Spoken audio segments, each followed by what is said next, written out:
Hi, my name's Hannah and welcome to this beginner's course.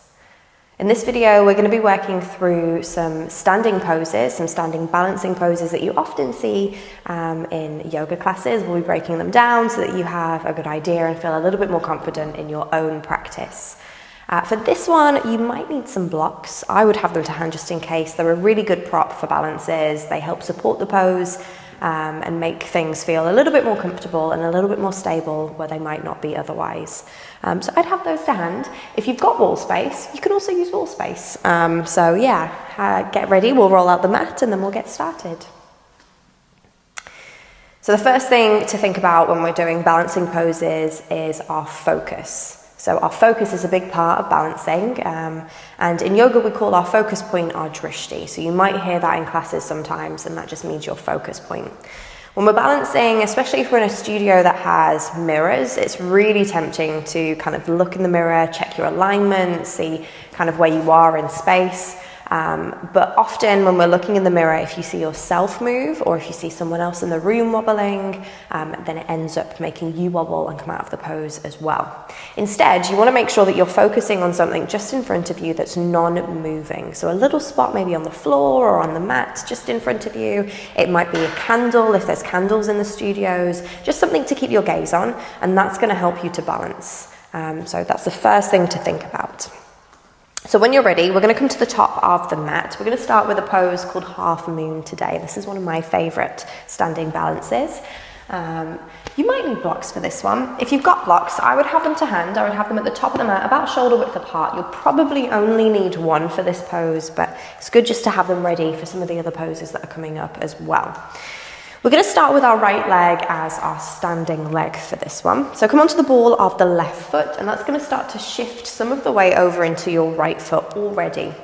Make sure you've got your focus point, your drishti, just in front of you. And then we'll start to guide the left knee all the way up into the chest. So already we can start to feel the effects of the balance. It's going to start to strengthen the ankle and the calf, and that's probably the areas that you're going to feel this pose in.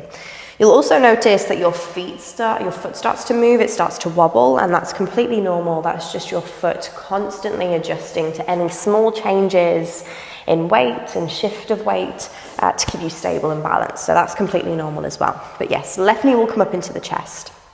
We're going to start to lengthen our left leg out behind us. As we do this, we'll take our right hand down onto the block or even onto the mat if you're feeling comfortable enough to do that. This is a hip opening pose. It's quite an expansive pose as well. So I want you to think about rolling that top left hip back and open. So we're almost turning the front of our body to face the long edge of the mat. Then from here, we can take the left hand onto our left hip if we want to, or we can start to reach the left arm up to the sky. But again, we want to roll that top left shoulder back to open the chest here as well. Nice, and this is essentially the pose. If we're on the block, you could maybe start to think about lifting up onto the fingertips. It creates a little bit more height in the upper body and gets the obliques working here as well. If you're feeling like you really want to challenge your balance in this pose, then maybe we can hover the fingertips just above the block or the mat. Lovely, and then when you're ready, we'll come straight back out of it. We're going to swap it over to the opposite side, just to make sure that we're creating balance and harmony in the body. So this time, your left foot is your standing leg. We'll come onto the ball of the right foot.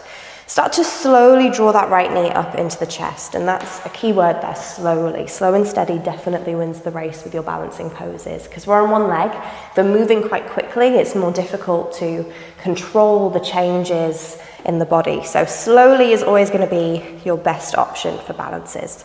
So when you're ready, let's start to lengthen our right leg out behind us. We'll take the left hand down to the block this time, again nice and slowly with control. Begin to open up that right hip. Feel free to keep the right hand onto your right hip, or maybe start to reach the right arm up to the sky, opening across your chest here as well. You almost want to feel like you're pushing your hips forward to that long edge of the mat. And the idea is we're going to try and bring our extended leg, the knee of the extended leg, in line with the hip. Perfect, lovely. Let's come all the way back out of it. There's another way that we can do this. We can come up to the wall if we've got the wall space. Maybe have your block to hand here as well. And we'll just take the block down up against the wall. If you want to, you can start with your hand on the block and begin to lift the leg away if that makes you feel a little bit more comfortable and stable in this shape. But we're going to come up against the wall. We'll start with the right leg, right foot up against the wall here as well. So our body is completely against the wall here. Taking the right hand down to the block, we're going to start to lengthen and lift our left leg up and away. If you want to, you can reach your left arm up to the sky here as well. And you'll feel that you're a lot more stable against the wall, as there's no way that this is going to move, and you might feel a little bit more confident here instead. And this is an option as well. The idea is almost like you're flat like a pancake up against the wall, and that's the kind of shape that we want to create away from the wall as well. Let's try that on the other side. So swapping over. That's it. Left leg is the standing leg this time. Right leg lifts away. Again, just taking whatever variation with your arm that feels best for you here. And this is a really nice way to practice the pose, especially if you've never done it before, because it gives you an opportunity to come into the shape. The wall takes some of the pressure away from your ankle, and it offers you support. So it's a really nice way just to kind of feel out the shape and see how that feels in your body. Lovely, let's come all the way back out. Nice. Okay, we're going to pop the blocks back to the top of the mat. The next one that we're going to have a go at is called revolved half moon. So it's quite similar, but there's a little bit of rotation in this one as well. So what we'll do is, if we come back to the top of the mat, we're going to start with our right foot forward and then bring the left knee up into the chest. This time I want you to extend the left leg out, and as you do this, take your left hand down to the left block. Like I said, if you prefer to come down to the block and then start to lift the left leg away, that is also an option. If you don't want to use the blocks, we'll take the left hand down to the earth. The difference this time is we're going to start to open up the opposite shoulder. So in half moon, we would lift our left leg and we'd open the left shoulder. This time, we're going to lift the left leg but open the right shoulder. So left hand to the block. Start to reach your right arm up to the sky. So we're twisting towards our standing leg. This one's a really difficult one. It's hard to get the rotation in the spine in this one. So what I often do is I'll take on this side my right hand down to my lower back, and then I can start to feel the hips a little bit better. I want to then try and square my left hip down towards the earth, maybe even soften into my standing leg slightly. Once that left hip is square to the mat, it's a little bit easier for me to rotate and open my chest. Nice, perfect. Let's swap it over. So starting with the left leg as the standing leg, take the right hand down onto your right block. Begin to lengthen the right leg out behind you. Nice. Again, maybe take the left hand to the lower back. Check where the hips feel in space. Maybe we can lower that right hip a little further to the earth. Maybe even soften into your standing leg. And then see if we can start to open the chest, open that left shoulder, reaching the left arm up to the sky. Hand can be on the hip instead if that's more comfortable. Perfect. Really nice, lovely. Step forward and we'll come straight out of it. Perfect, well done, nice. Okay, so we're going to move away from the blocks now, and the next one that we're going to come into is called tree pose. You can use the wall for this as well. We can stand up against the wall and use it behind us for support, or we can take one hand onto the wall for support, whatever feels better. I'm going to start in the middle of the mat, and I'm going to use my right leg as my standing leg to begin with.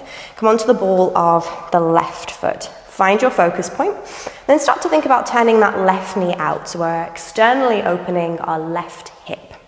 From here, we'll place the left foot onto the right ankle. And this is where you could start. It could be where you stay. If you wanted to test your balance a little bit more, we're going to slide that left foot all the way up onto the right calf, keeping that external rotation in the left hip. If you wanted to go a little bit further, then you could start to slide the left foot all the way up to your right inner thigh. Perfect. Nice. And again, you might feel the constant changing in the foot, the standing foot, the little wobbles and wiggles as it holds you in this shape. What I want you to think about is lifting, rather than sinking into the right hip, we're going to lift up and out. We always want to create length in yoga. And for this one, the hands can really be wherever. You could have them on the hips like I have now. You could take the hands down beside you. We could bring the hands together at heart center. Some people like to reach the arms up to the sky. Wherever feels best. But again, think about lengthening up, lifting out of that right hip. Press the left knee towards the back of the room. Lovely. Of course, if you've got your wall, we could stand right up against the wall and use it for support. If this is something that you find challenging, which lots of people do, lots of people find balancing really challenging, having the wall behind you for support helps to gain that confidence. Or of course you can use your hand up against the wall instead if that feels a little bit better. Maybe have a play around and see what works for you. Lovely. And then when you're ready, we'll swap it over to the opposite side. So left foot is your standing leg this time. Go onto the ball of the right foot, turn the right knee out. And again, you can either rest your right foot onto your ankle, maybe slide it up to the calf, or all the way up to the inner thigh. Taking whichever arm variation feels best for you. Again, maybe having a play around with what works. Lift up and out of that left hip, keep creating length through the spine. Allow your shoulders to drop away from the ears. Nice, and then when you're ready, we'll release and we'll come straight back out of it. Perfect, okay. We're gonna go through one more standing balance today. And for this one, we'll stay facing the top of the mat. We're gonna come to the middle, but we're facing the short edge. And again, you can have your wall just there if you need it. So for this one, there's a few variations that we're gonna try. But again, we'll start with our right leg as our standing leg. Begin to draw the left knee up into the chest. Really think about engaging the left leg to squeeze that left thigh all the way up.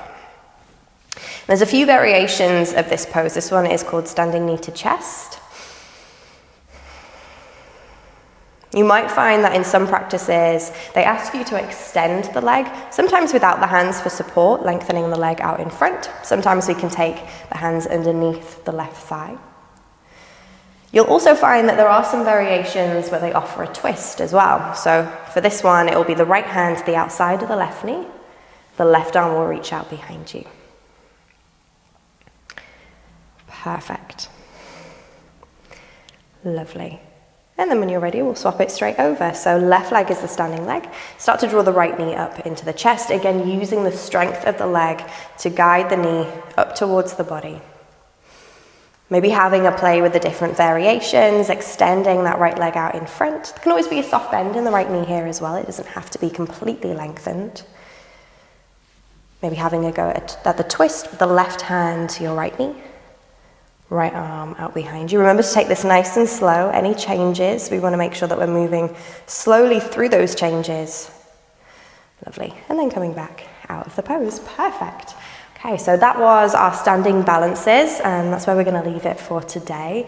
Hopefully you feel a little bit more confident in kind of these standing balancing poses and the different ways that you can support yourself when you're practicing them. But thank you for joining me today. Namaste.